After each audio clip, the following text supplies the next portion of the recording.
All right, Facebook, YouTube, I always love to make these videos. Making sure you're hiring the right contractor that you can trust. Long story short, we just finished up a flooring installation. It was a glue down on an 8-inch plank for a client.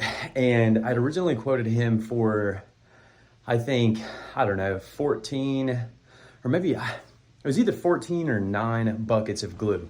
Anyway, long story short, we ended up only using 5 buckets of glue. Homeowner's not here, he's gone, he's out of the country.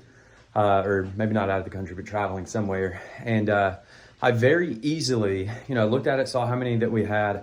I very easily could have just sent him the invoice, had him pay. He wouldn't have known one way or another if we had used 14 buckets of glue, if we'd only used 5. But again, it goes one of those things, morals, ethics, things that we stand by here to Elite Floor Care is I called him, updated the invoice, sent it to him, and I said, hey, look, we accidentally overshot on the estimate for the invoice, which saved him like $1,600 on that invoice. Again, easily could have invoiced him for that, pocketed that and called it a day. I wouldn't be able to sleep at night, neither would my team. So we called him, updated, and we've got actually one other bucket of glue, called him, informed him that technically he did own it. If he wanted to keep it, he told us just take it. But anyway, guys, one of those things to look out for when you're hiring a contractor, it's not always about the price. Is it, can you trust the contractor? Can you trust the service provider that you're hiring?